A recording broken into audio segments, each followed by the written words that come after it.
Hey everyone, welcome back to my channel Scale Up. In this quick tutorial I will show you how you can change chat colors on Messenger. It's super easy.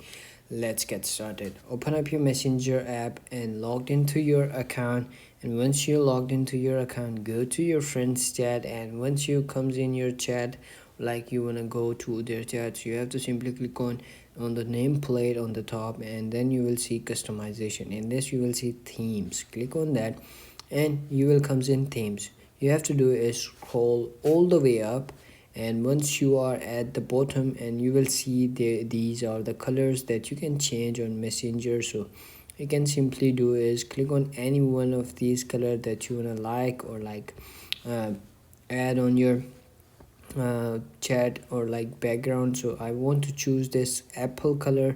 So as you can see over here, click on select, and then it's gonna be changed. So that's it. That's how you can change. As you can see, the color is changed, and that's it. That's how you can change colors on Messenger. If you found this video helpful, don't forget to like my video, subscribe my channel Scale Up, and also drop me a comment for more tips and tricks videos. Thanks for watching. See you in the next video. Have a nice day. Bye bye.